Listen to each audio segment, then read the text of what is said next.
Hi, and welcome to Off the Beaten Tracks. Losing your sense of...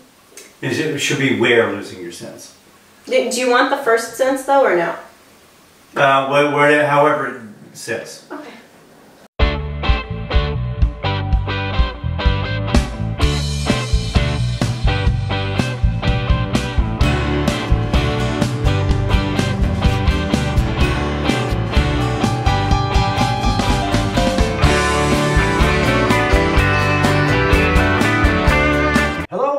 To another episode of Master LP's Theater. Today, Grace and I will be discussing the Monks and their album from 1979, Bad Habits. All right. I'm going to be real with you. I really did not like this album. That's so funny. I found the music itself, like, I wanted to like it really bad, but I got so caught up in the lyrics. It just, for me, it musically personified the guy you're kind of afraid to turn down because he might bring a gun to school. Like, I knew guys like this. Some of them were great. Like, I really enjoyed, like, the song Bad Habits if I didn't listen to the lyrics, you know? That and Skylab really confused me. Just right in there in the middle, like, what did that have to do with anything? Apparently it was the theme from the Monks, but I was so lost. Skylab's kind of a tribute to those Ventures, Shadows kind of guitar bands of the early 60s. In fact, there was a song, it escapes me at the moment, maybe we'll put it down at the bottom here, that was to do with space and Sputnik or something, and it was a big hit, guitar-based kind of thing like that. I think it was just possibly a tribute. So it wasn't even like an actual theme song to an actual show or something? No, I don't think so. Oh my goodness, because that's what I was hoping, was like, oh, they did, you know, there was a TV show called Skylab based on like the project in real life or something. But well, the interesting thing about this is you probably have the attitude of most of the world.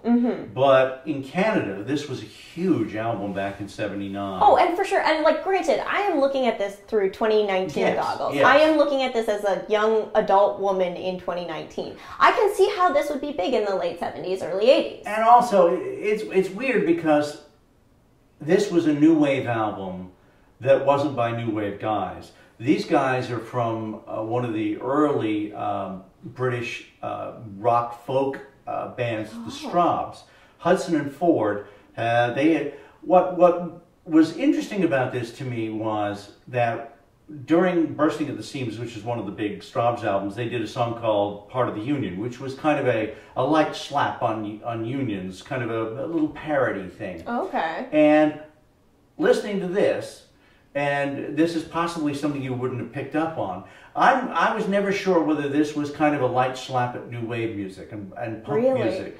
Because the songs like Drugs in My Pocket, there's a tiny bit of a wink to the nice,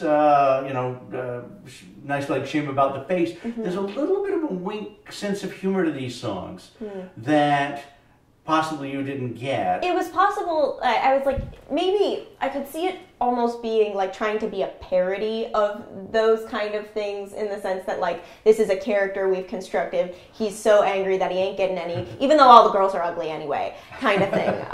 But I don't know, it felt a little too played straight to me, almost. And when you play things too straight, you get that thing the second album was not as good, and it had a song on it which was really played for laughs. And it was a weird thing about some, I think he was a Pakistani gentleman, phoning up a record company in England and saying, I was called I Can Give You Anything I Like, and basically in this thick Indian Pakistani accent saying, goodness gracious, I can do anything you want, I can make it sound like Barbara Streisand.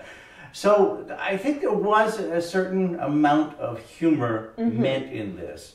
But I mean, I really, tune-wise as well, I really like this. I mean, Drugs in My Pocket was a huge song. Shame About the Nice Like Shame About the Face was a big song. I like Johnny B. Rotten. I Ain't Getting Any again. And I did like Skylab.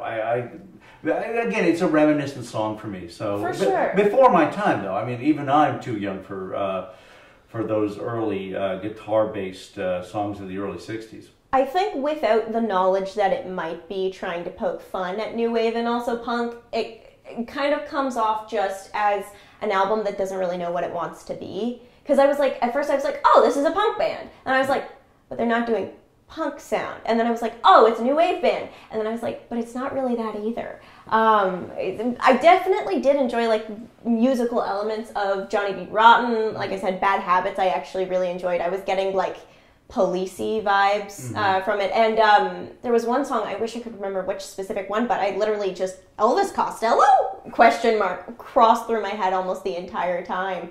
So it was definitely an interesting listen because it was so varied, but I also wanted a more consistent idea from it, I think. Well, I can see we disagree on that. I gave this an 8, a strong 8, because I was there at the time when this came out, and I love these songs. I would say a weak 4, but I would give the cover about a 9. I gave the cover a 9. I love this cover. I love the concept. I like everything about it. The coloration, the comedy of it, the way it works with the concept of the album. And then on the back, we actually have the monk walking away or not the monk. My goodness, the nun from the front walking away in a mini skirt and a striped top. Like I think it just as we all hope nuns do from time to time at the convent. Occasionally. I think it has a really fully realized concept, and I think it works well with the space it has. Yes. Yeah. So we agree on the cover, absolutely. We disagree on the content. Absolutely. Absolutely. So won't you join us again the next time when we do another episode of Master LP's Theater with Grace Bevan and myself.